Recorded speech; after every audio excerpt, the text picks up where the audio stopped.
Cloud with rain when God sends a stranger. Chapter 1, The Diner in the Storm. Beginning. The storm had been raging for hours. Thunder rolled over the empty highway like the growl of something ancient, and lightning split the sky in white, trembling veins. Eli Turner kept both hands tight on the steering wheel, his eyes squinting through the rain that fell in furious sheets. He hadn't meant to drive this far tonight, but sometimes running from yourself doesn't come with a map. His old truck rattled over the slick asphalt, windshield wipers fighting a losing battle. When the glowing sign of a diner flickered through the downpour, Mabel's Place, open late, he pulled in without thinking. The lot was nearly empty, the storm swallowing all sound except the hiss of rain. Inside, warmth hit him like mercy. The hum of an old jukebox played something slow and sad, the smell of coffee and wet wool filling the air. Only one other customer sat near the window, a young woman in a brown cardigan, her hair twisted into a messy bun, both hands wrapped around a paper cup like she was holding on to something more than heat. Eli took a booth across from her. He could see she'd been crying, not recently, but enough that the trace of sorrow hadn't quite left her face. She glanced at him once, their eyes meeting for half a second, two strangers caught in the same storm. Then the door opened again. A rush of cold air came with an older man. His coat was worn, his hair silver and damp from the rain, but his eyes, calm, bright, steady, carried something that made Eli sit up straighter without knowing why. The man gave a small nod to the waitress, then turned his gaze toward Eli and the girl. He walked over and, without asking, gestured to the space between them. "Do you mind if I sit?" Something in his tone was neither request nor command, more like invitation, spoken by someone who somehow belonged everywhere. Maya, the girl, hesitated, then nodded slowly. "Sure," she said quietly. The man smiled, slid into the booth, and folded his hands. "Thank you. Nights like this shouldn't be spent alone." Eli gave a polite nod. "You're not wrong about that." The stranger looked from one to the other, his eyes soft, knowing. "Both of you are running from something, aren't you?" The words fell heavy. Eli blinked, caught off guard. Maya stiffened. "What makes you say that?" Eli asked. The man smiled faintly, eyes drifting toward the window where rain streaked the glass like tears. "Because God usually brings people together when they've run out of places to hide. When God sends a stranger." Chapter 1, The Diner in the Storm, continued. For a few heartbeats, silence sat with them. Outside, the rain softened into a rhythm that almost matched the beating in Eli's chest. He couldn't tell if it was comfort or discomfort that filled him, maybe both. The stranger didn't look like anyone special. His coat was frayed, his beard flecked with silver, and his hands bore the soft tremor of time. Yet there was a peace about him that didn't belong to this stormy night. It was the kind of calm Eli hadn't felt in years, not since his father died and the world turned gray. The man nodded toward Eli's untouched coffee. "Cold," he said simply. "You should ask for a refill." Eli gave a faint laugh. "Didn't know you were here to mother me." The man's smile was quiet. "Not here to mother anyone. Just here to remind people that warmth is still worth reaching for." Maya's eyes lifted from her cup. "You talk like a preacher," she murmured. He chuckled softly. "No. I've known a few preachers, though. Most of them talked about God. Few of them listened to him." Eli leaned back, studying him. "So what are you? A philosopher?" The stranger's eyes glinted, reflecting the neon light from the diner sign outside. "Just a traveler." "Where to?" Maya asked. He looked at her, really looked, and for a moment, she felt as though he could see all the exhaustion she'd tried so hard to hide. "Wherever I'm needed," he said. The waitress appeared then, refilling their cups with practiced ease. "Storm's not letting up anytime soon," she said, shaking her head.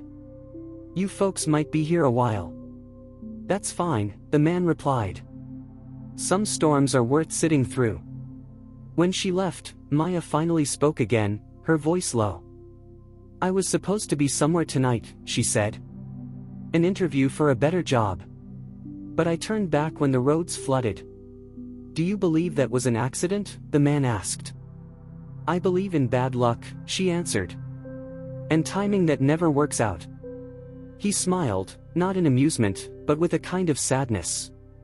Sometimes the timing that feels wrong is the timing that saves you. Eli's throat tightened. He didn't know why, but the words hit him somewhere he'd been keeping locked away. And what about the timing that destroys you? He asked. The man turned to him slowly. It never does. It only changes you, so you can become who you were always meant to be. For a moment, no one spoke. The hum of the fluorescent lights filled the space between them. Maya stared into her coffee as if the steam might spell out answers. Eli looked down at his calloused hands, hands that used to play guitar with a fire he no longer felt. The stranger leaned back, eyes drifting toward the window again. When I was younger, he said quietly, I lost everything. My wife, my home, my purpose. I thought God had forgotten me. But one night, in a diner not so different from this one, a stranger sat across from me and said, your story isn't over, you're just reading the hardest chapter.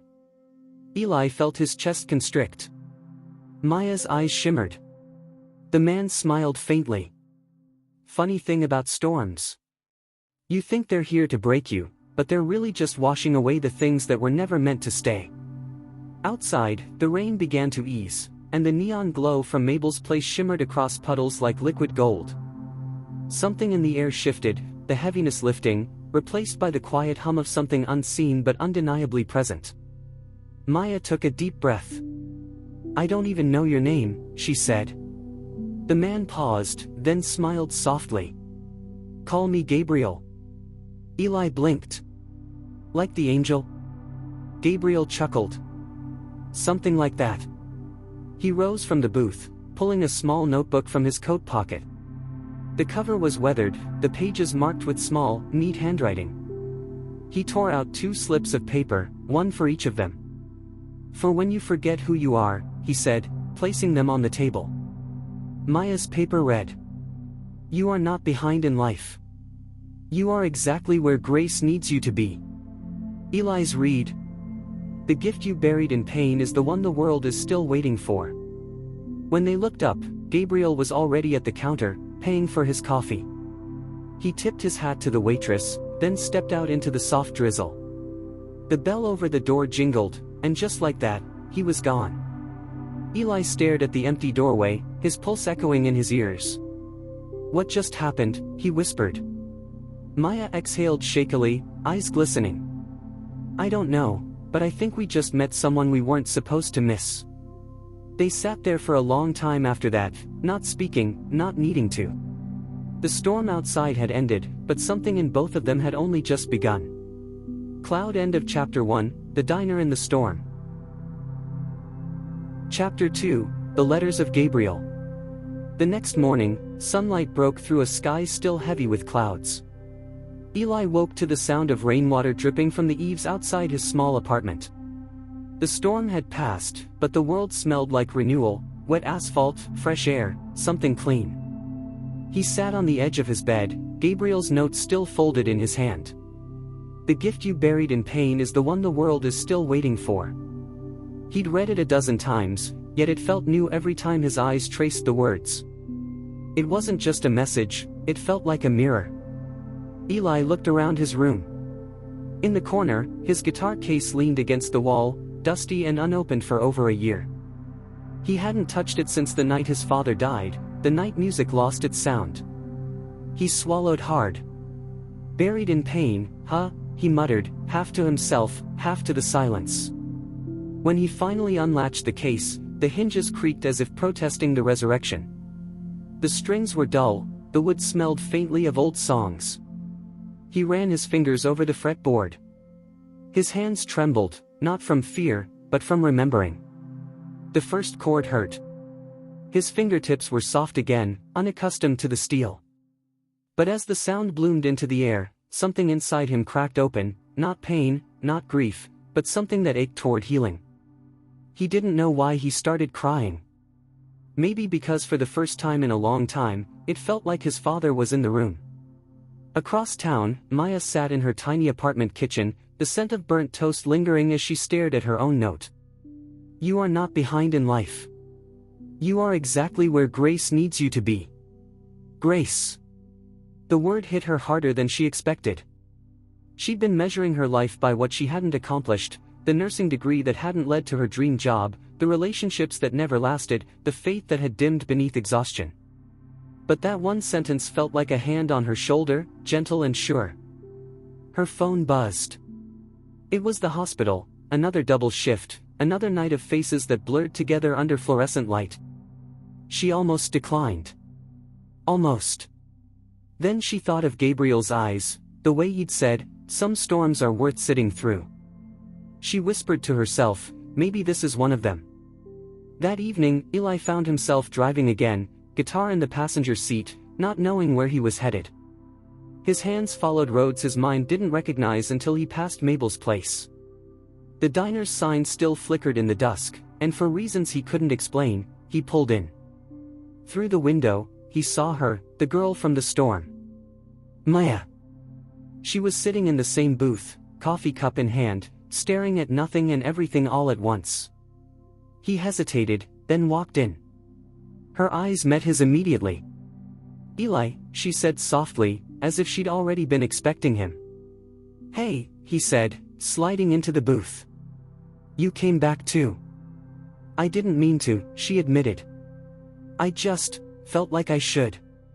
Yeah, he said. Me too. They sat in silence for a moment, the same quiet peace filling the air that Gabriel had left behind. Finally, Eli pulled the note from his jacket and laid it on the table.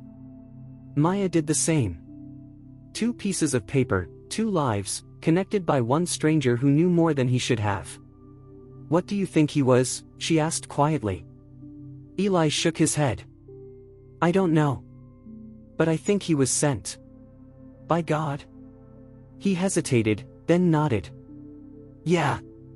Maybe to remind us we're still alive. She smiled faintly, tears welling. I think he sent him for both of us.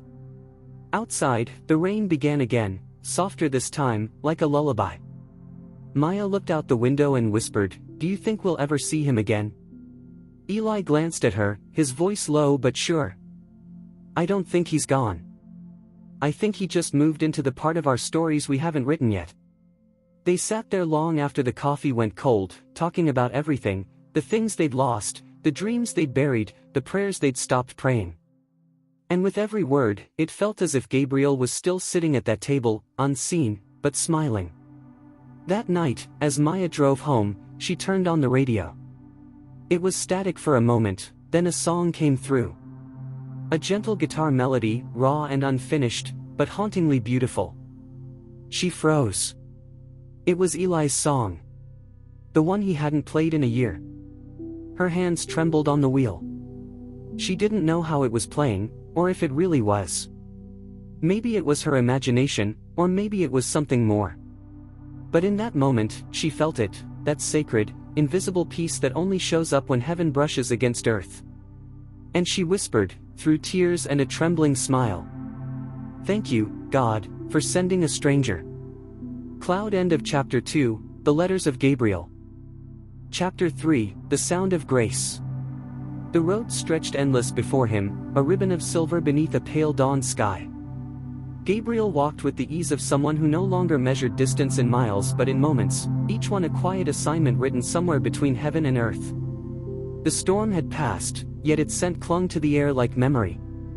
He carried no map, no phone, no destination, only the same worn coat, the same leather bag, and a heart tuned to something unseen. Every so often he would hum, a melody simple and low, half prayer, half song. If anyone had been near, they might have sworn they heard a second harmony behind it, soft, invisible, like wind through stained glass light. The bakery on Route 7. By mid-morning he reached a small town still waking up from the storm. A flickering open sign glowed in the window of Rose's bakery. Gabriel stepped inside.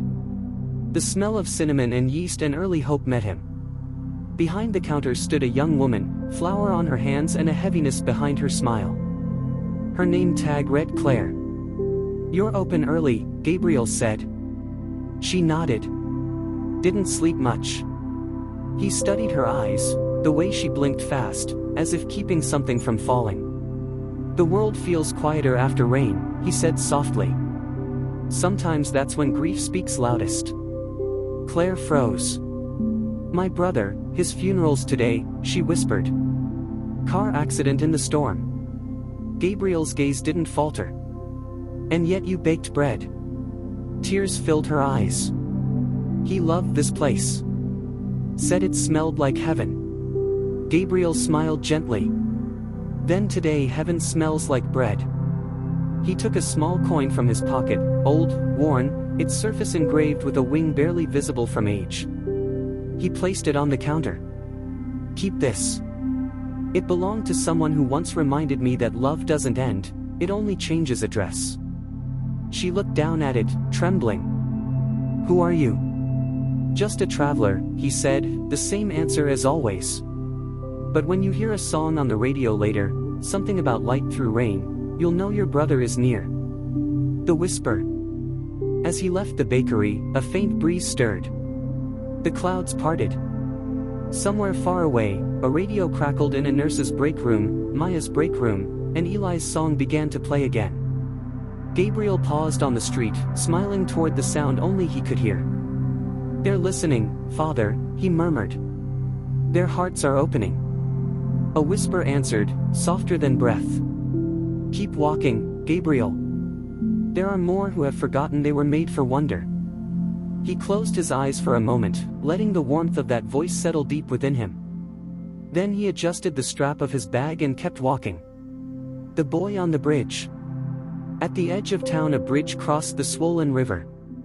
A teenage boy leaned over the railing, shoulders shaking. His backpack sat on the ground behind him. Gabriel stopped a few feet away. "Beautiful morning," he said. The boy startled, swiping at his face. "Leave me alone, old man." Gabriel stepped beside him, looking at the water.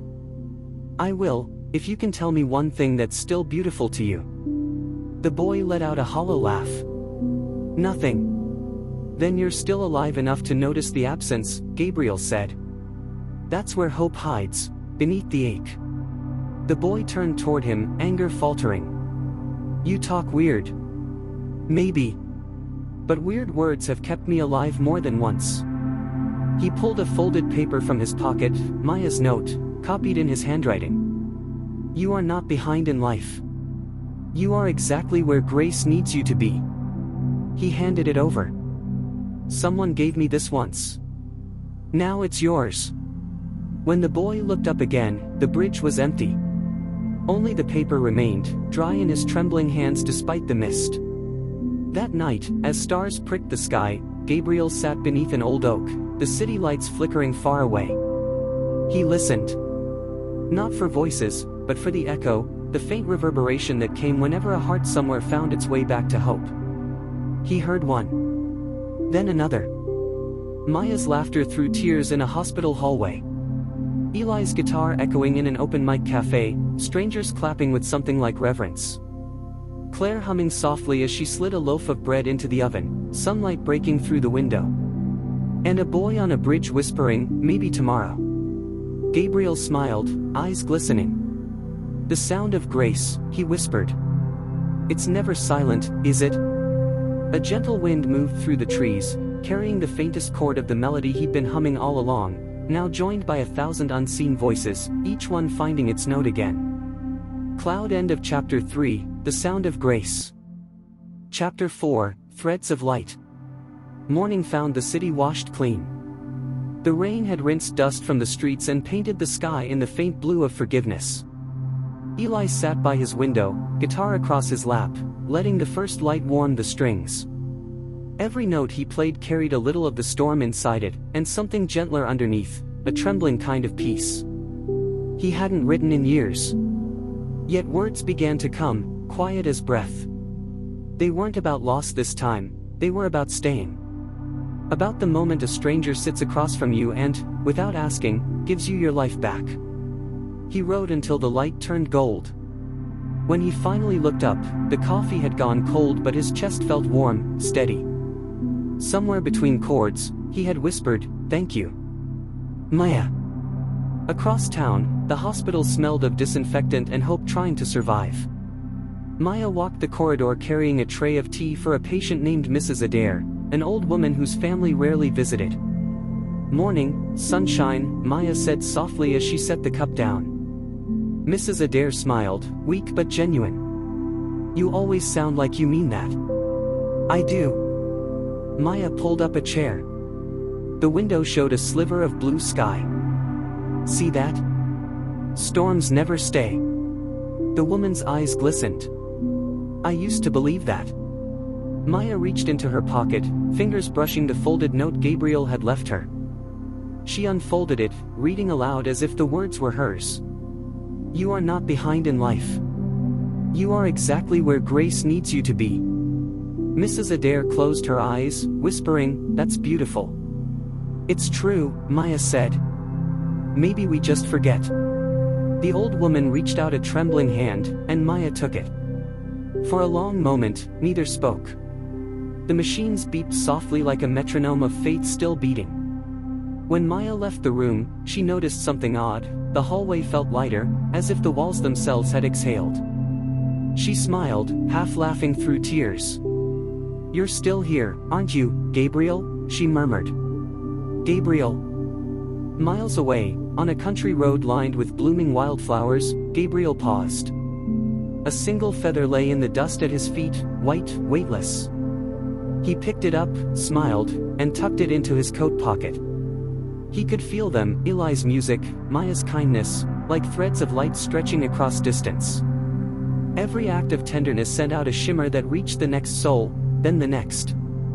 "Thank you," he whispered upward. "They're remembering." The wind moved through the fields, carrying with it faint notes of a melody only he could hear. Evening. That night, Eli walked into Mabel's place again. The waitress remembered him this time. "Coffee?" she asked. "Please." He looked around. The booth where Gabriel had sat was empty, but somehow alive with memory.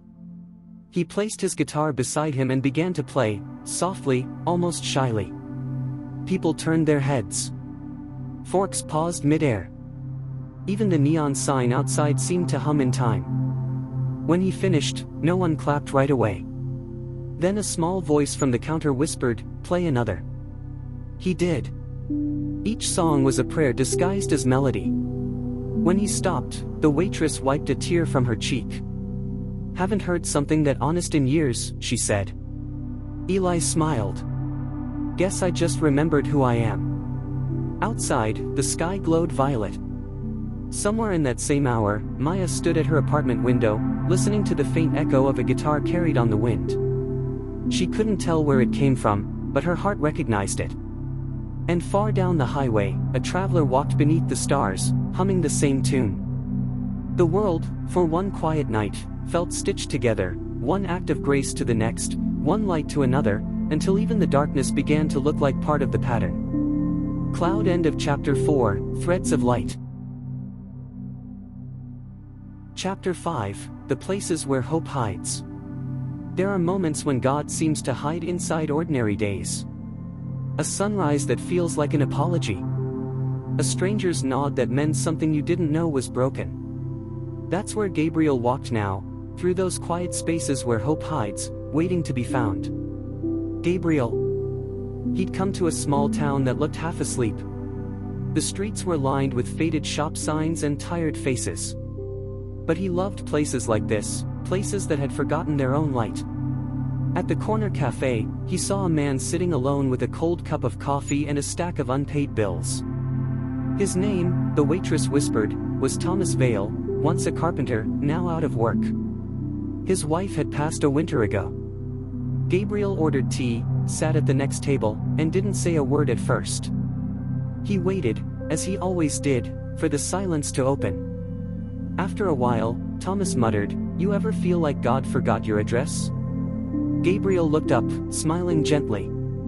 "I think he sends reminders. Sometimes through the wrong mailbox." Thomas gave a dry laugh. Yeah. Haven't seen one in a while. Gabriel reached into his coat and pulled out a small wooden cross, smooth from years of handling. I found this by the river this morning, he said. Figured it was lost. But maybe it was just waiting. Thomas stared. That's mine. I dropped it months ago. Gabriel nodded softly. Then it wasn't lost. Just delayed. Something cracked open behind Thomas's tired eyes. He took the cross like it was a heartbeat coming back to life. You believe in signs? I believe in timing, Gabriel said. And mercy that doesn't mind being late. When he left the cafe, the air smelled like rain again. Behind him, Thomas was holding the cross and whispering a prayer that didn't sound rusty anymore. Eli. Across the state, Eli was sitting by the same window he'd written by days before, guitar on his lap, lyrics scattered like leaves across the table. He had been asked to play at a small community event, not a concert, just a gathering for families in need.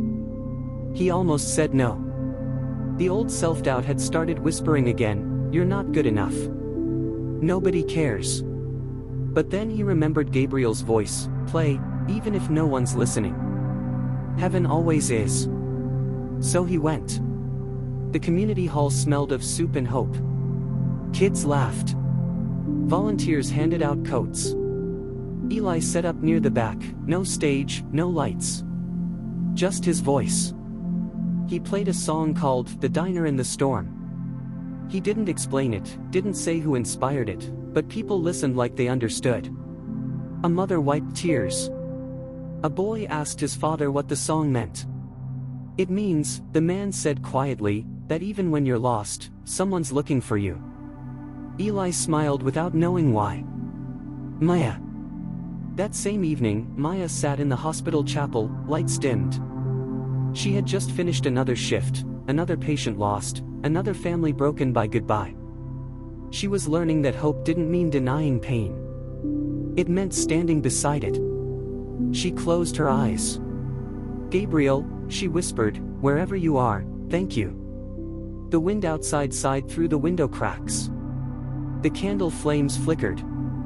In her mind, she heard the faintest sound, not a voice exactly, more like memory wrapped in warmth. "You carry light, Maya. Don't be afraid to let it spill." She wept quietly. But the tears didn't hurt, they healed. Gabriel. By nightfall, Gabriel had reached the edge of town. He walked past a church where laughter spilled out, a wedding, perhaps. He smiled, pausing to listen. Life went on, and that was the miracle. He took the feather from his coat pocket, the same one from the roadside, and released it into the wind. It danced upward, caught a current, and vanished into the night sky. "Go on," he murmured. "Find the next soul." And as he walked away, a faint guitar could be heard from somewhere far off, Eli's music rising like a prayer he didn't know he was sending. The threads of light stretched again, unseen, unbroken, alive. Cloud. End of Chapter 5, The Places Where Hope Hides. Chapter 6, Echoes of the Feather. The wind has a way of carrying more than sound. Sometimes it carries stories, pieces of hope that refused to die, whispers of prayers that were never finished. That night, the feather Gabriel released found its way through the dark, caught by invisible hands of grace. The feather's journey. It floated above rooftops and rivers, over cities still awake and farms already dreaming. It passed a church bell that rang once at midnight, crossed the open hands of a sleeping child, and drifted down toward a narrow alley where a young woman sat crying on a cardboard box. Her name was Lena, barely 21, once a poet, now lost between shelters and second chances. She held a small notebook to her chest, her last belonging. When the feather landed at her feet, she almost didn't see it. Then a streetlight flickered, and she noticed the soft shimmer. She picked it up, touching it like something fragile, sacred even. It wasn't the feather itself that made her weep, it was what it felt like. It felt like a reminder that she wasn't invisible. She opened her notebook and wrote, "Tonight, the wind found me. Maybe God still knows my name." She didn't know that far away, in a different town, a man named Eli had just finished singing a song about feathers, about grace falling quietly where we least expect it. Eli. Eli's fingers trembled as he played the last chord. He'd written the song that morning without thinking, it had just arrived. And the feather falls where the heart is broken. Yet somehow, it lands like hope unspoken. People came up to him afterward, asking what inspired it. He smiled softly. A stranger. And a storm. That night, alone in his small apartment, Eli couldn't shake the feeling that someone else had just heard that same song, maybe not with ears, but with the heart. He closed his eyes and whispered, "Whoever you are, hold on." Maya. The next morning, Maya's hospital shift began early. A new volunteer joined the team, a shy young woman with ink-stained fingers and tired eyes. Her name tag read Lena. Maya noticed the small feather tucked into her notebook. "That's beautiful," she said. Lena smiled faintly. "Found it last night. I think it found me, actually." Maya's heart warmed. Sometimes grace travels that way. They shared a quiet smile, two souls unknowingly connected by the same thread Gabriel had set loose. Later that day, Maya invited Lena to sit with her during lunch. They talked about writing, faith, fear, and the strange way small kindnesses can rewrite entire lives. When Maya returned home that evening, she found a single white feather on her windowsill. She laughed softly through tears. "You're still weaving, aren't you, Gabriel?" Gabriel. Far beyond their city, Gabriel sat beneath an oak tree at dusk, carving a piece of wood with a pocket knife. The shape was becoming familiar, a small bird in flight. He paused, watching the horizon turn gold. "Every light finds another," he whispered. From his coat, he pulled out his worn journal and wrote one line before closing it again. "When love moves unseen, it still leaves echoes." He smiled, the kind of smile that belongs to those who've seen both sorrow and the miracle that follows it. Then he stood, dusted off his coat, and began walking toward the next town, where, surely, another heart was waiting to be found. Cloud. End of Chapter 6, Echoes of the Feather. Chapter 7, The Gathering Light. Sometimes, God doesn't move mountains. He simply changes the paths of rivers until they meet again. Eli. The community center had asked him to perform again, this time for a charity event called The Light We Carry. He said yes without hesitation. Something about it felt guided, as if the night had already been written long before his name was printed on the flyer. He tuned his guitar in the corner while volunteers set up chairs and string lights. The place buzzed with warmth, people donating, laughing, praying softly over tables of food and clothing. It felt like hope had rented a hall for the night. Eli exhaled. "All right," he whispered to himself. "Let's make it count." Maya. Maya was there too, not as a nurse this time, but as a volunteer. She'd been helping organize the event for weeks, drawn to it without fully knowing why. When she saw the lineup board, her breath caught. Eli Ramos, acoustic performance. She didn't know him personally, but she remembered the viral video, the song that had carried her through a sleepless night after losing a patient she'd grown close to. She had whispered thank you into the dark then. Now, here he was. "Funny," she murmured. "I guess gratitude travels." Lila. Lila arrived quietly with a box of donated books. The small publishing project she'd started, the Feather Collection, had begun gaining attention online. They printed uplifting short stories and handed them out at hospitals and shelters. Her mentor had suggested donating a few copies to The Light We Carry. So she came, clutching her worn journal, the feathers still tucked inside. The hall felt alive with warmth. Music played, laughter rippled, and something deep inside her stirred. The meeting. It happened simply. Eli finished his set to gentle applause. As people mingled, Maya walked up to him, smiling shyly. "That song," she said. "It helped me once. I'm Maya." Eli blinked, then smiled. "I'm glad. I'm Eli." They talked quietly about purpose, loss, and the strange ways hope sneaks in. Then Lila joined them, handing over a small book. "I printed this for the event," she said. It's about strangers who change everything. Eli flipped through the pages, pausing on a line that made his throat tighten. A man once told me that mercy doesn't mind being late. He looked up sharply. Where did you hear that? Lila frowned. I don't know. It just came to me. Maya's eyes widened. Someone once said the same thing to me, word for word. For a long moment, the three just stared at one another. Then Eli whispered, his name was Gabriel. Lila's hand trembled slightly. I think he's still around. And just then, the lights flickered. Only for a second, enough for them to notice the warm glow brushing the walls, soft and gold like dawn peeking through a closed door. They didn't speak again for a while. They didn't have to. Gabriel. Outside, beneath the same sky that had once held his feather, Gabriel leaned on his walking stick and watched the hall from a distance. Through the window, he could see them, three lights now shining together. He smiled, whispering, "Good. They've found one another." A child passing by waved at him. "Are you coming inside, mister?" Gabriel chuckled. "No, son. My part's done." The boy tilted his head. "You sure? It looks warm in there." Gabriel smiled. "It is. That's the point." As the boy ran back inside, Gabriel looked up at the stars, countless, endless, alive, and whispered the only prayer he ever needed. "Thank you for letting me be the stranger you sent." The wind answered with silence, but the kind that feels full, as if heaven had just nodded back. Cloud end of Chapter 7, The Gathering Light. Chapter 8, The Stranger's Prayer. The road stretched ahead, soft with morning mist.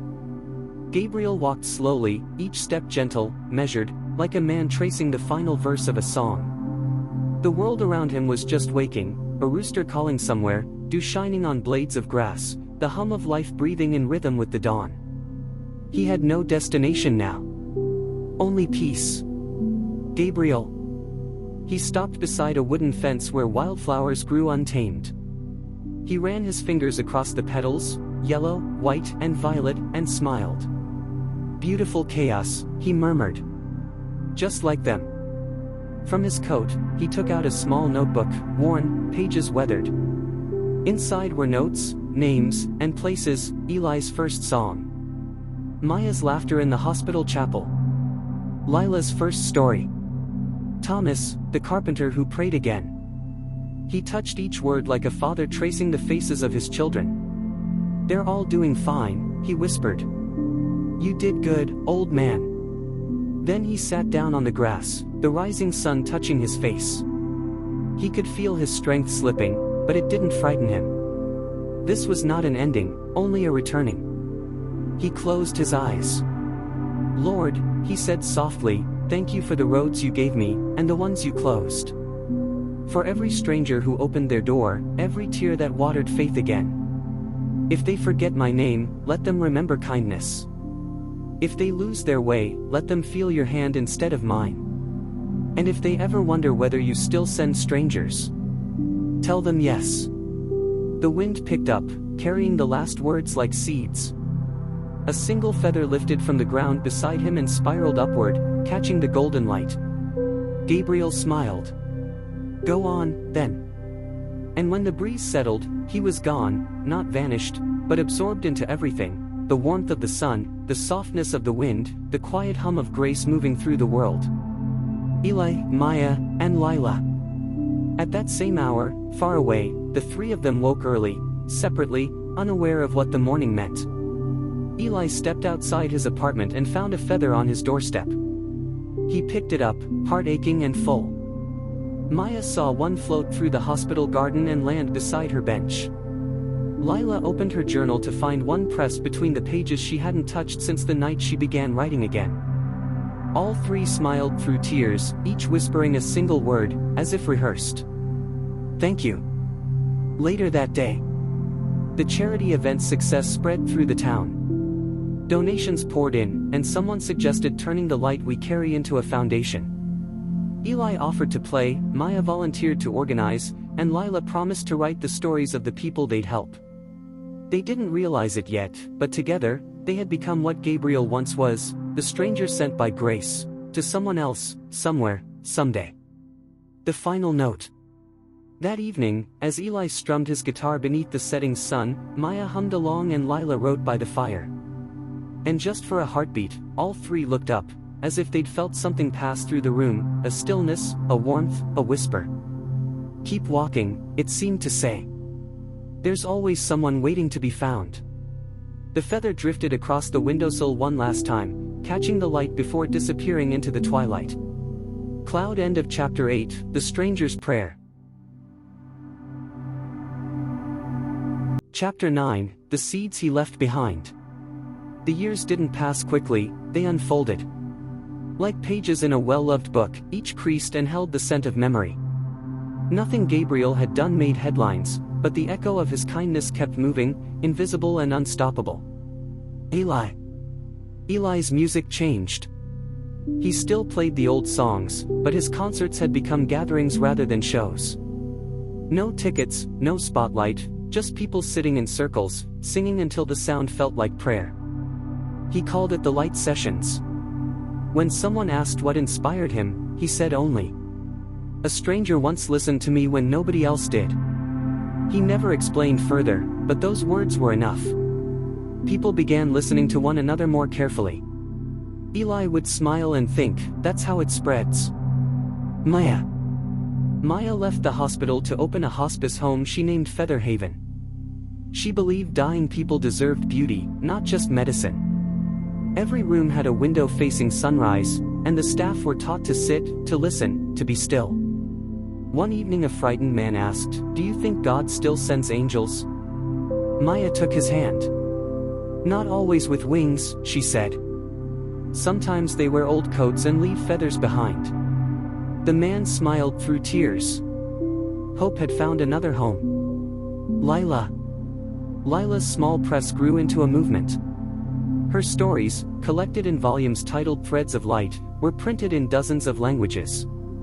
Each book began with the same dedication. For the stranger who reminded us that mercy never minds being late. She never explained the line in interviews. She wanted readers to feel it rather than decode it. And they did. The reunion. 10 years after the night they first met, Eli, Maya, and Lila gathered again at the community hall where everything began. The place had changed, painted walls, new chairs, but the warmth was the same. They didn't plan a ceremony, they just felt called. Lila brought a candle. Maya brought a bowl of wildflowers. Eli brought his guitar. He strummed softly as they shared stories of lives touched by kindness. A homeless man rehoused. A teenager choosing to live. A nurse who found faith again. As the music drifted upward, the candle's flame bent toward the open window. A small white feather floated in and settled beside the flowers. No one spoke. They only smiled, because they knew. The stranger's seeds. That night, long after the crowd had gone, Lila wrote in her journal. "Kindness never dies, it just changes hands. One act becomes another, like seeds blown across fields. We never know whose garden they'll bloom in, but bloom they will." And somewhere beyond the reach of sight, the wind carried her words forward. Across cities, across hearts. Until another stranger looked up from their own despair and felt, for reasons they couldn't name, a sudden urge to keep going. That, too, was part of the plan. Cloud. End of Chapter 9, The Seeds He Left Behind. Chapter 10, The River Remembers. Time, when it moves through kindness, never really leaves. It turns and folds back, like a river remembering the shape of its first spring. Years later. A generation had passed. Eli's hair was silver now, his voice still soft but deeper, textured by years of singing for healing instead of applause. Maya's hospice had expanded, the walls were lined with paintings and words from patients whose final days had been full of light. Lila's books sat in libraries and classrooms across the world, quiet seeds that kept sprouting new hope in the unlikeliest soil. Each of them thought often about Gabriel, though they no longer spoke his name aloud. He had become less a memory and more a rhythm, a heartbeat beneath their days. The boy with the guitar. One autumn evening, Eli walked along the river path near his home. The water glowed gold with sunset. A boy sat on the bank, guitar in hand, struggling to play a chord. Eli smiled. "Mind if I help?" The boy looked up, surprised. "You're Eli Ramos, right? My mom listens to your songs when she's sad." Eli chuckled. "Then she's already my friend." He knelt beside the boy, adjusting his fingers on the strings. "Try it like this." The chord rang out, clear and true. The boy's face lit up. "It works." "Every song does," Eli said. "You just have to give it time to learn what it's trying to say." The boy grinned. "My mom says that's what life's like too." Eli nodded. "Your mom sounds wise." As they played together, a white feather drifted down and landed on the guitar's body. Eli froze, his throat tightening. The boy reached for it. "That's pretty." "Yeah," Eli whispered. "Keep it. It means you're being watched over." Maya. At Feather Haven, Maya sat with an old woman who was fading gently into sleep. The woman smiled faintly.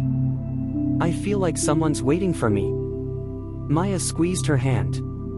"Maybe someone is." Outside the window, a bird landed on the sill and shook loose a single feather. It drifted down onto the old woman's blanket.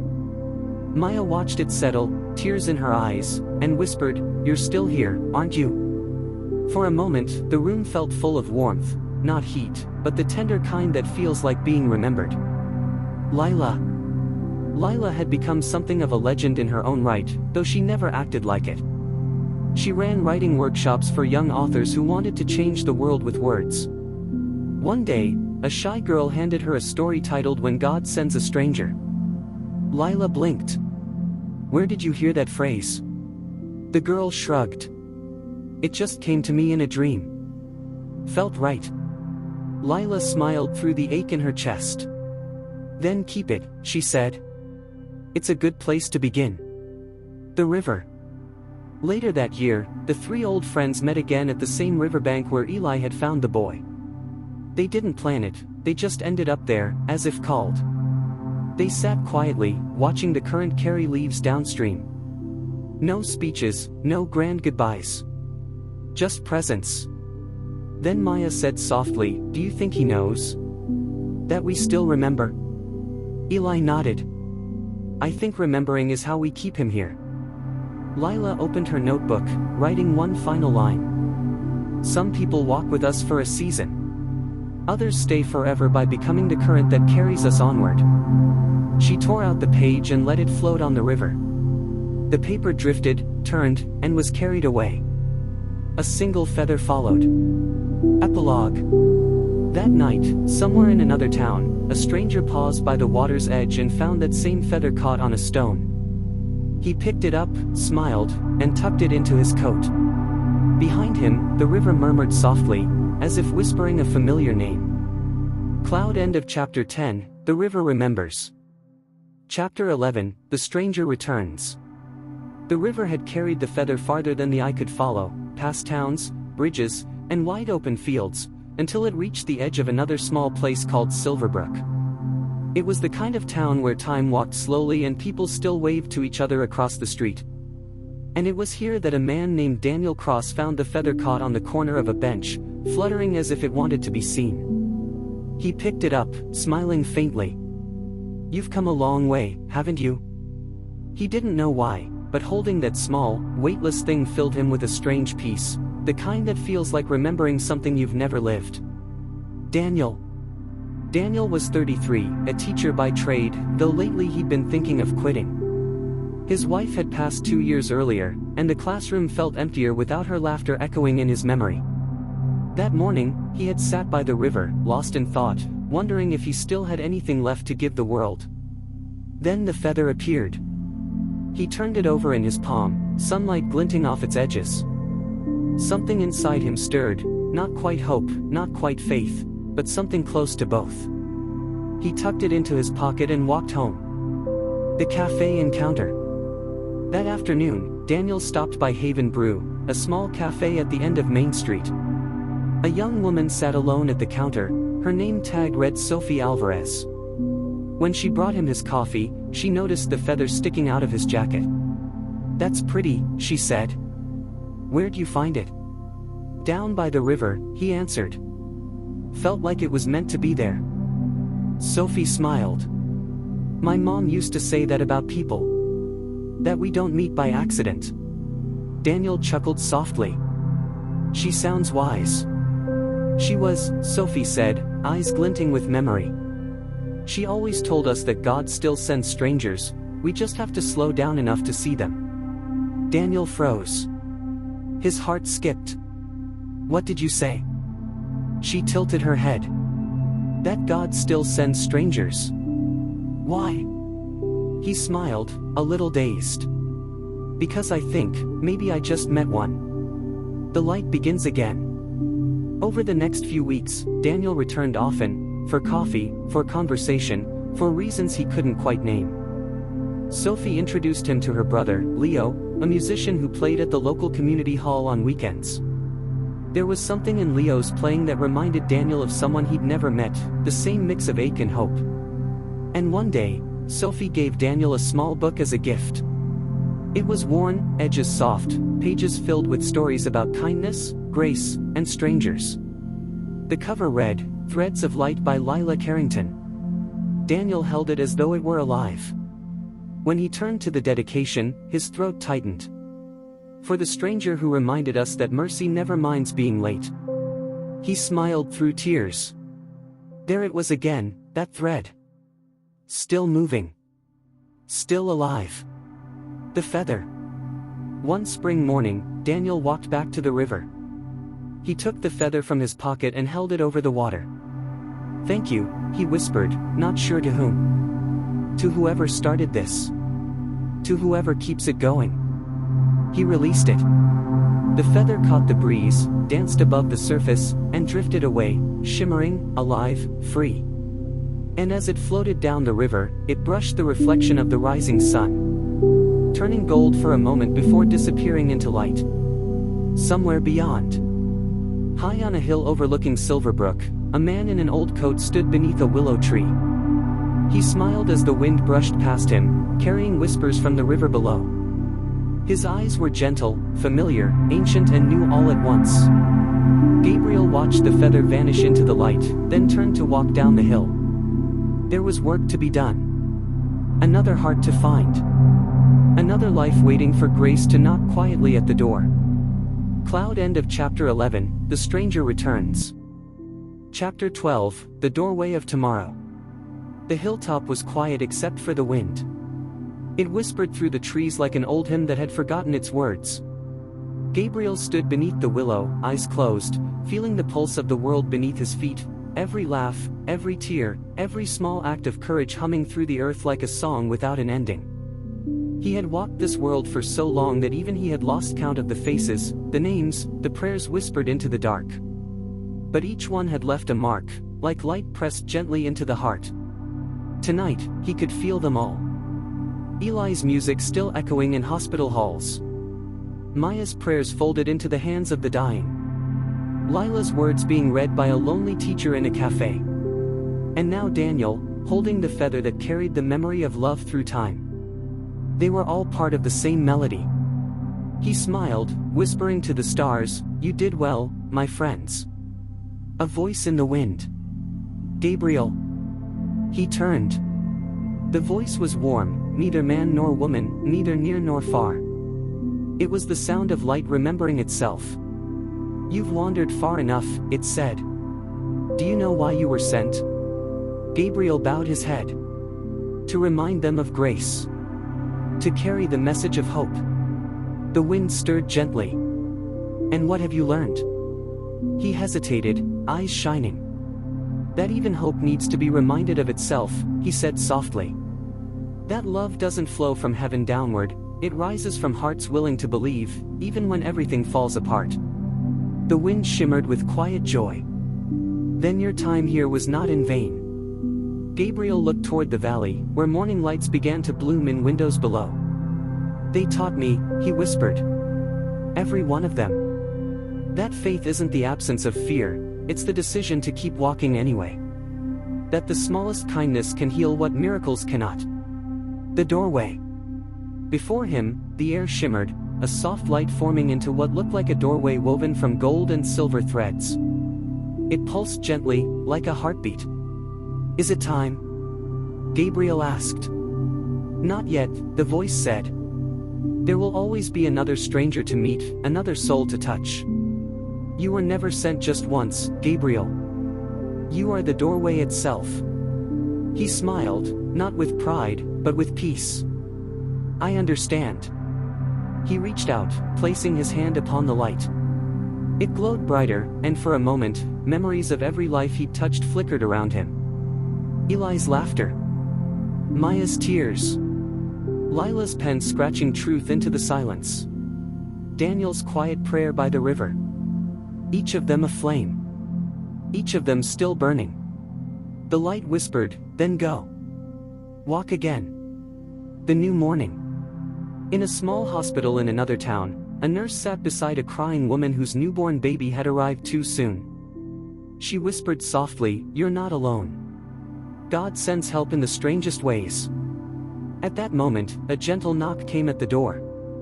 An older man stepped in, kind eyes, travel-worn shoes, and a faint smile that seemed to carry sunlight with it. "I'm sorry to disturb," he said quietly. "I was just passing by and felt I should check if someone needed help." The nurse blinked, surprised. "Who are you?" He smiled gently. "Just a traveler." He walked over, said a quiet prayer, and laid a hand on the baby's blanket. The air seemed to soften, not bright, not loud, just peaceful. The crying eased. The heartbeat steadied. When the mother looked up to thank him, the man was gone. But on the blanket, where his hand had rested, was a single white feather. Epilogue, the doorway of tomorrow. Morning sunlight spilled across the hospital floor, touching the feather like a promise. Outside, life continued, children laughing, cars passing, trees swaying. And somewhere, walking along a road that never quite ended, Gabriel smiled. The world was wide. The hearts were many. And love was still learning to speak in every language of pain and hope. He whispered to the wind. When God sends a stranger, it's not to change the world. It's to remind the world that it can still change itself. Then he walked on, into another sunrise. Toward another heart. Through the doorway of tomorrow. Cloud end of chapter 12, the doorway of tomorrow. Chapter 13, seeds of tomorrow. The years had passed gently through Silverbrook, the way rivers polish stones, slowly, faithfully, beautifully. Daniel Cross had grown older, but his heart never hardened. He still taught at the small school by the willow trees, still kept a feather pressed between the pages of threads of light, still believed that kindness was the quiet language God spoke most fluently. Beside him, Sophie built a life full of small, sacred things, coffee cups shared with strangers, letters written to patients she'd cared for, prayers whispered into the breeze for people she would never meet. And together, they raised a daughter named Grace. Grace. Grace Cross was born with her mother's laugh and her father's wondering eyes. She loved the way light played on water, and how stories could make people cry and smile in the same breath. At 5, she would point to the sky and ask, "Daddy, do the clouds remember our prayers?" At 9, she began filling notebooks with letters, not to people, but to whoever listened when no one else did. And at 12, she found the feather. It was tucked in the back of Daniel's book, still white, still soft, still impossibly clean after all those years. "Daddy," she said, holding it up, "what's this?" Daniel smiled. "That," he said, "is proof that love travels farther than we think." "Did someone give it to you?" "Yes," he said softly. "A stranger. The kind God sends when the world needs to remember it still matters." Grace traced the feather's edge with her finger. "Do you think he still sends them?" Daniel looked at her, the light in her eyes, the unshaken hope. "I think he never stopped," he whispered. The restless heart. By the time she was 17, Grace was already searching for something she couldn't name.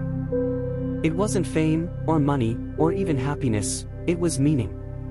She volunteered at hospitals, wrote poetry, and played piano in the chapel after everyone else had gone home. Sometimes she'd stay late, staring at the cross at the front of the room, whispering, "What do you want me to do with this heart?" One night, she fell asleep at the piano. When she woke, a folded piece of paper lay beside her hand. It read, "Every calling begins as a whisper. Don't chase it, listen until it speaks." No one ever came forward to say who left it. But the handwriting was elegant, careful, as if written by someone who had written many prayers before. Grace kept it. The journey begins. The following spring, she received an invitation to study in another city, a scholarship for her essays on empathy and storytelling. Sophie wept with pride. Daniel hugged her tighter than words could express. Before she left, Daniel handed her the feather. "Take this," he said. "It's yours now." She shook her head. "No, it's yours." He smiled. "It was never mine, sweetheart. It belongs to whoever still believes in it." She tucked it into her journal and boarded the train. As the countryside passed in a blur of green and gold, Grace thought she saw someone standing on the platform, an older man in a worn coat, smiling softly. When she blinked, he was gone. But a strange warmth lingered, as if she had just been blessed. The city of light and shadows. The city was loud, alive, and unkind in the way only big cities can be. Grace felt small at first, another dreamer with a backpack full of hopes and poems. But on her second week, she found a cafe named The Doorway. It had a sign above the entrance that read, "Come as a wanderer, leave as a witness." Something about it felt familiar. She went in. An elderly man was sitting by the window, sketching something on a napkin. He looked up, smiled, and said, "You have kind eyes. Don't lose them." Grace froze. "Do I know you?" she asked. He chuckled. "Not yet." Before she could reply, he rose, leaving a few coins on the table. When she looked down, there was a small white feather where his cup had been. She picked it up, heart trembling, and whispered, "Are you sending me a stranger, God?" Outside, the wind answered, soft, endless, full of promise. Closing scene. That night, Grace wrote in her journal, "The world feels like a circle made of hearts instead of lines. Maybe we never really start or finish anything. We just keep carrying the same light someone handed to us long ago." She placed the feather on the page and smiled through her tears. Somewhere across the city, beneath the quiet hum of stars, Gabriel walked once more, his eyes full of the same old love, his steps slow and steady. He looked toward a window glowing faintly with lamplight and whispered, "The seeds have taken root." Then, turning toward the horizon, he began again. Cloud. End of chapter 13, Seeds of Tomorrow. Chapter 14, Letters from the Quiet Places. The city could be harsh and beautiful in the same breath. In daylight, it glittered, at night, it hummed with loneliness. Grace crosswalked through both like a thread of light, trying to learn the pattern of the fabric around her. The room under the roof. Her apartment was a single room beneath a sloping roof, small enough that the kettle's whistle filled it like an orchestra. She wrote there every morning before class, little fragments, half poems, prayers. She never showed them to anyone. One morning, she found the feather lying on the windowsill, though she was sure she'd left it inside her journal. It shimmered in the sunlight, almost pulsing. She smiled. "You really do wander, don't you?" She set it on the desk beside a blank sheet of paper and began to write a letter, not to anyone in particular.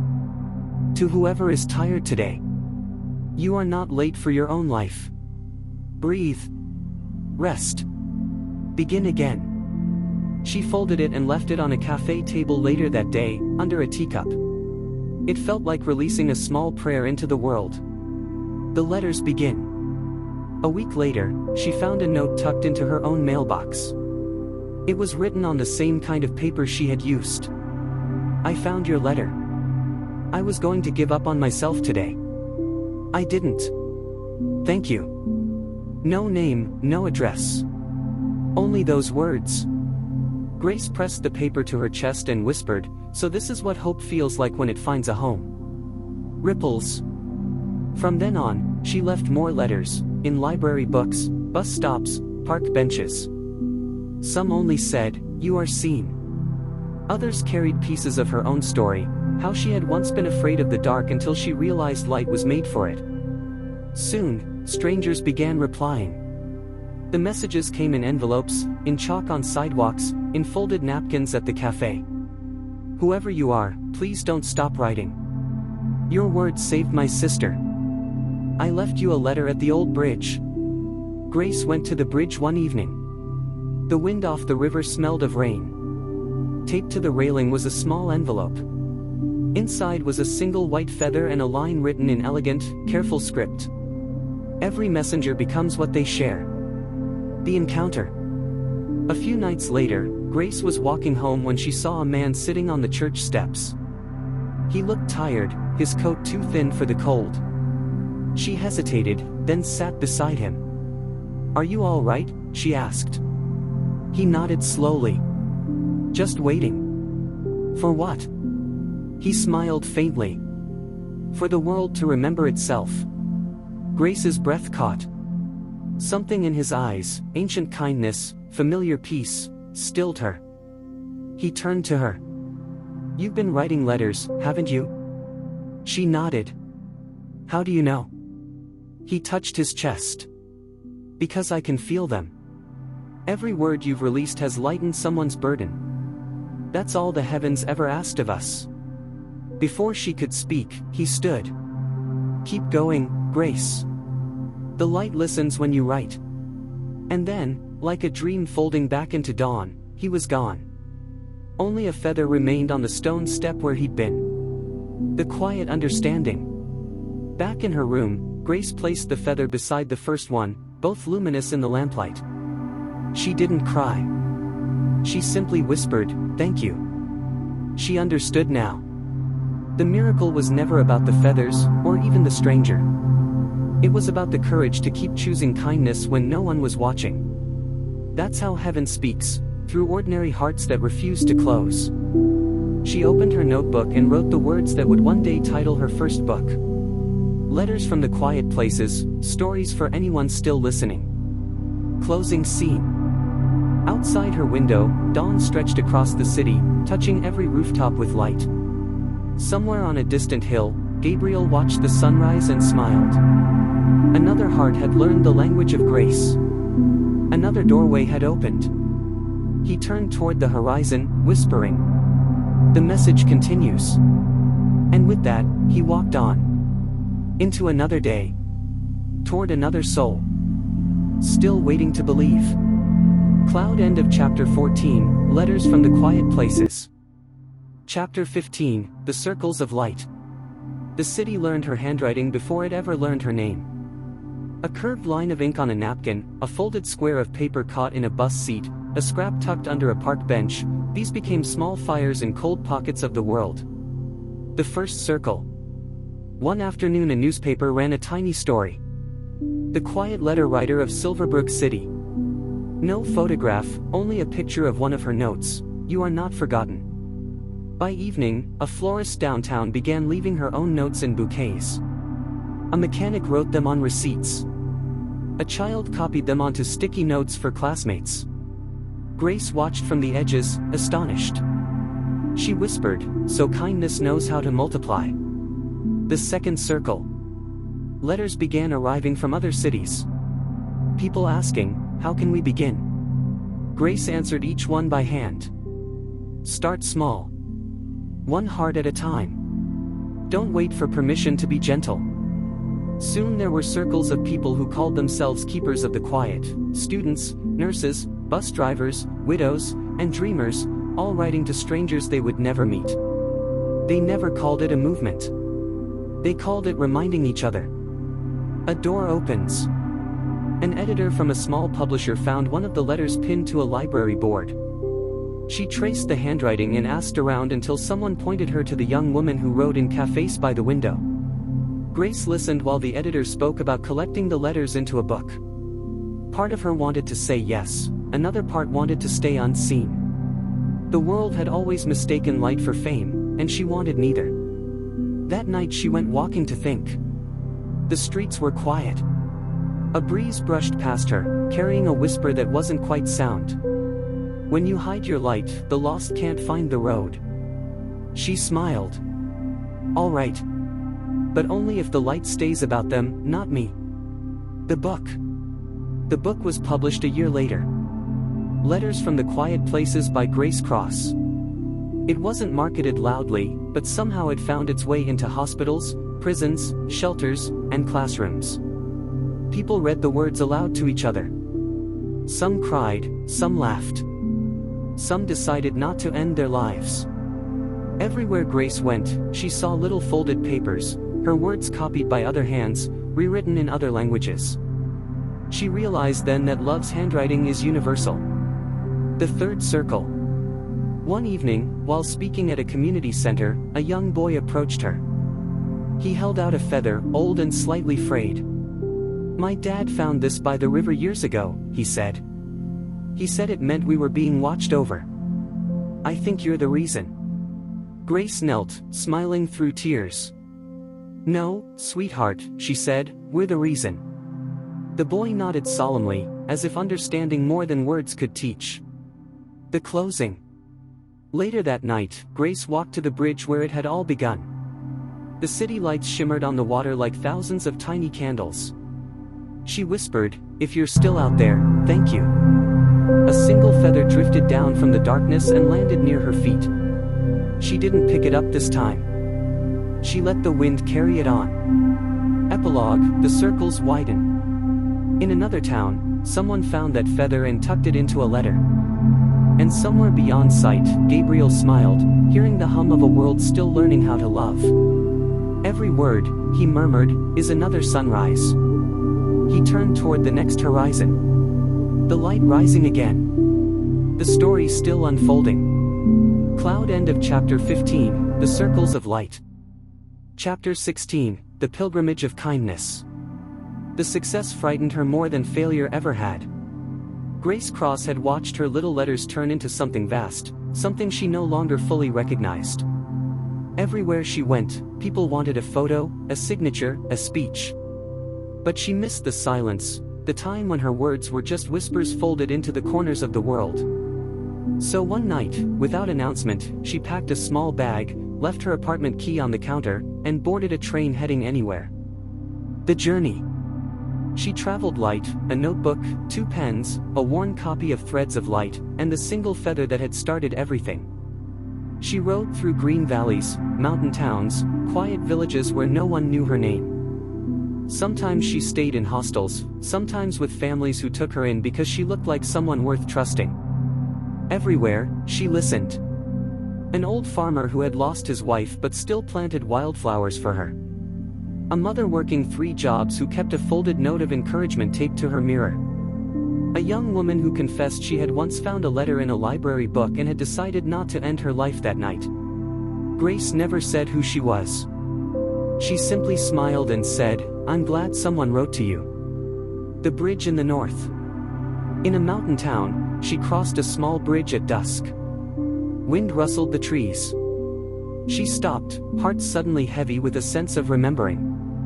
There, on the railing, a scrap of paper fluttered, aged, worn, but still legible. It said, You are not too late to be exactly who you were meant to be. Her own handwriting. One of the first she had ever written. She pressed her fingers to the paper, tears stinging her eyes. A man appeared at the far end of the bridge, walking with a gentle gait, coat flapping in the wind.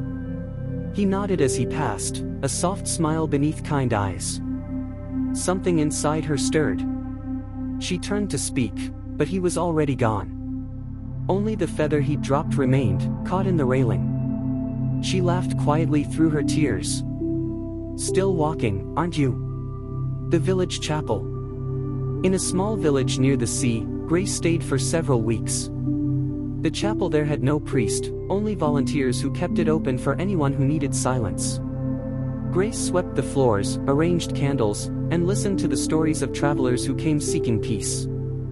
One evening, a young man sat alone at the back, face buried in his hands. Grace sat beside him and said nothing. After a while, he whispered, "I've made too many mistakes."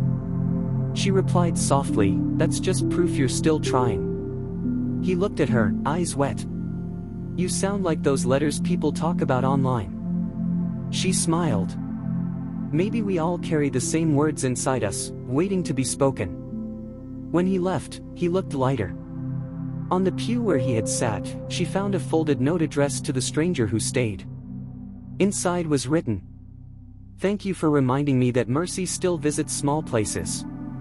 The return. Months passed. Grace's hair grew longer, her shoes wore thin, her soul grew full. When she finally returned to Silverbrook, no one recognized her at first. She liked it that way. She went back to her father's garden, where Daniel now spent his days humming while planting roses. He looked up, smiled, and said, "You found what you were looking for?" Grace nodded. "And I lost what I didn't need." They sat together under the willow tree. The air smelled of rain and memory. "Do you think he's still out there?" she asked. Daniel chuckled softly. "He's never been anywhere else."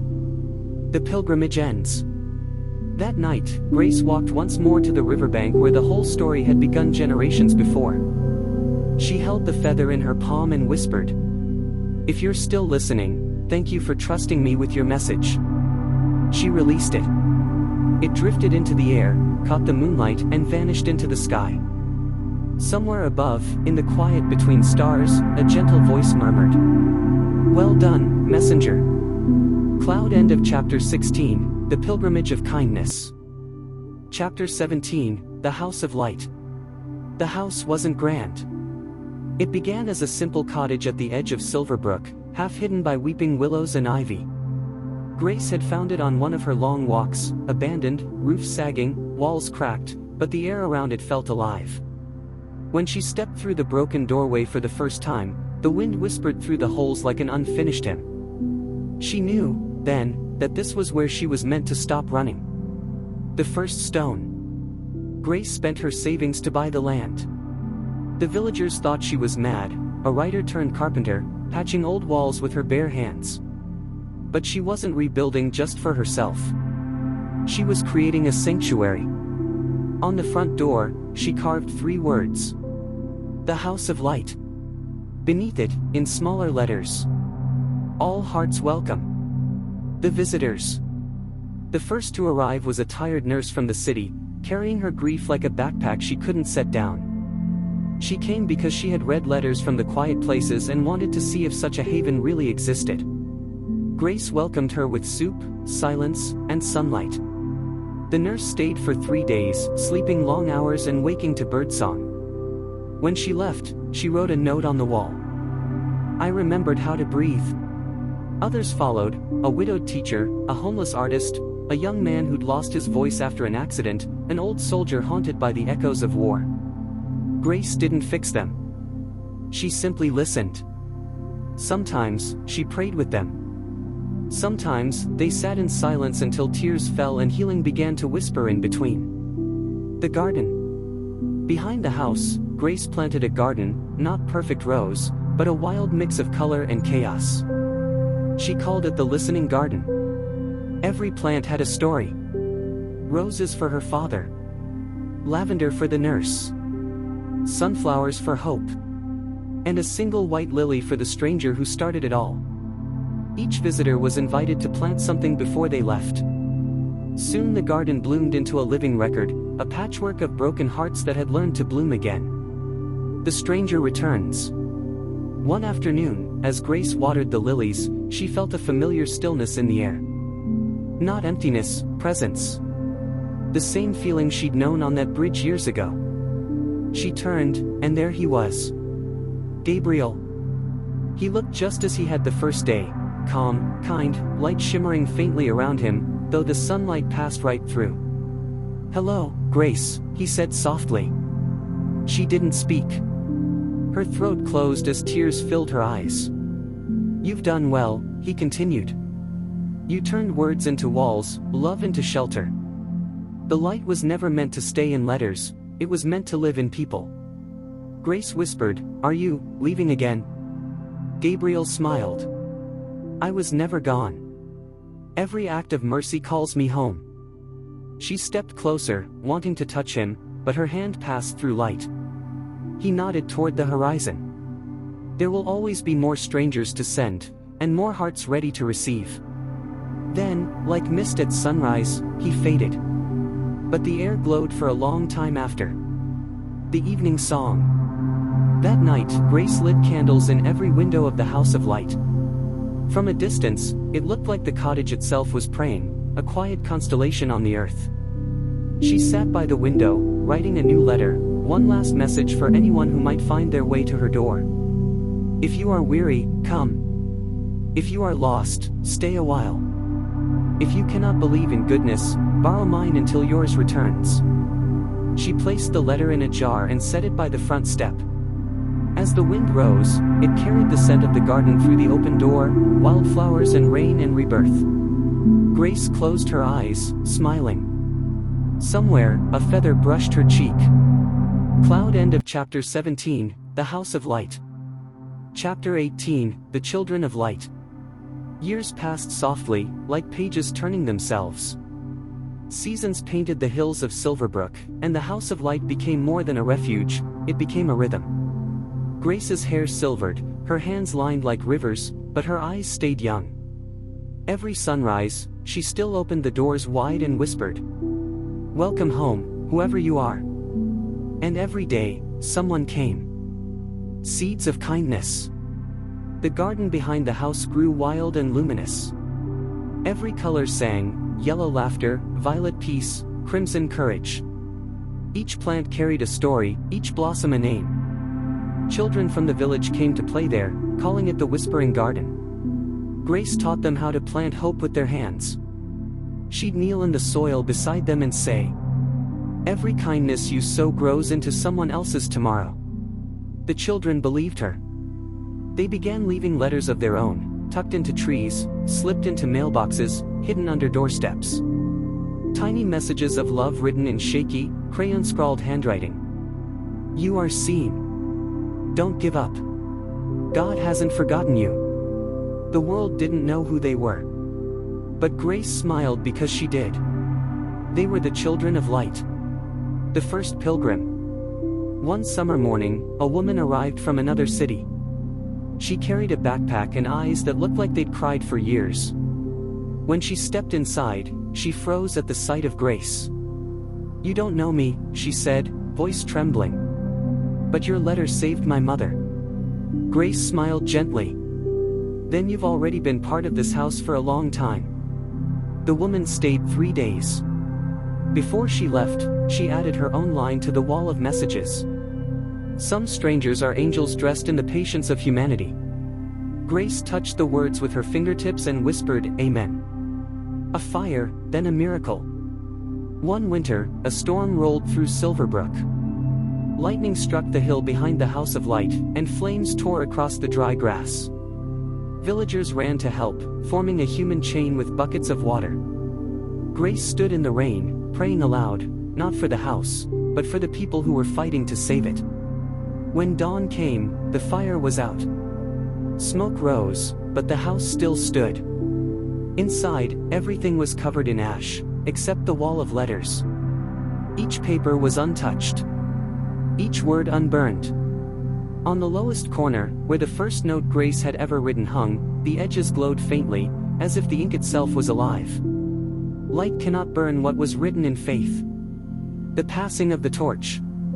As Grace grew older, she began training the children to care for the house.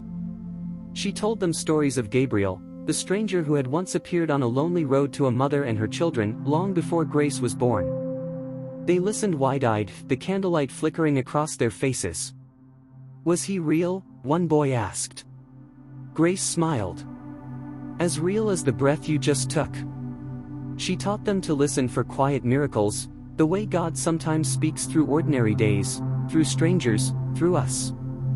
And then one morning, when the first snow fell, Grace didn't come down to breakfast. They found her in her chair by the window, a smile on her face, the dawn painting her silver hair in gold. On her lap was an open notebook. The last words she had written were simple.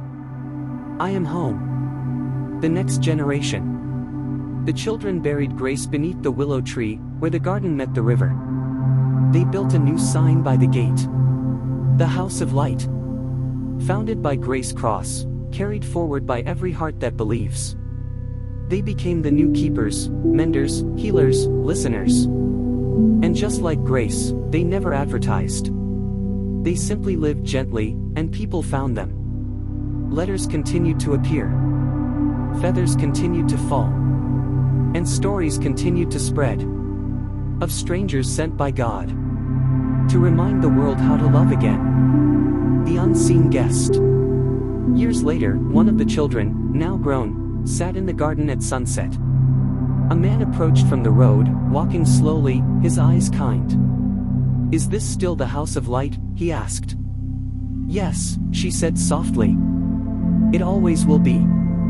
He smiled, glancing toward the willow tree. For a moment, the sunlight seemed to shimmer through him. And as he walked away, a feather drifted down into the woman's open hand. She looked up, tears shining in her eyes, and whispered, when God sends a stranger, He never really leaves. Cloud. End of Chapter 18, The Children of Light. Chapter 19, The Letters Beyond Time. Time has a way of folding. What once was present becomes memory, and memory becomes seed. But love, true love, does not age, it simply changes hands. 50 years had passed since Grace Cross laid down her pen. The House of Light still stood, though the willows now touched the earth, their branches long and heavy with years. The children she once taught had become elders, and their children carried on her work. But beyond Silverbrook, the world had grown louder, faster, lonelier. The discovery. One gray morning, in a city hundreds of miles away, a university student named Eden Reyes sat in a dusty library, searching for a forgotten book for her history thesis. She pulled an old volume from the shelf, the spine cracked, the cover faded. As she opened it, a folded paper slipped out and fluttered to the ground. She picked it up. The handwriting was old but graceful, still vivid after all those years. If you have found this, it means the light is still moving. Wherever you are, be the kindness the world has forgotten. Grace Cross. Eden stared at the note, her throat tightening. She had been on the edge of giving up, drowning in anxiety, feeling invisible in a world that only saw perfection. She read it again and again until her tears blurred the ink. That night, for the first time in months, she prayed. The search. The next morning, she began searching online for Grace Cross. There were old records, faded newspaper articles, scanned pages of letters from the quiet places, and a few photographs of a small house surrounded by flowers. Something in her heart whispered, go there. 2 weeks later, Eden stood at the gate of the House of Light. The sign was weathered but still legible.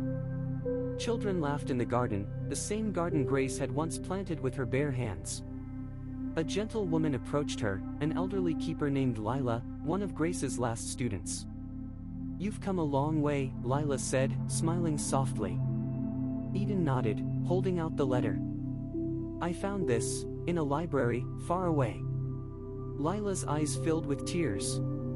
Ah, she whispered, so the letters are still traveling. The revival. Eden stayed for a month, helping tend the garden, listening to the stories, feeling something inside her awaken. When she left, she carried a new purpose. Back in her city, she began a project, The Letters Beyond Time. It started as a blog where people could send anonymous letters of hope to strangers.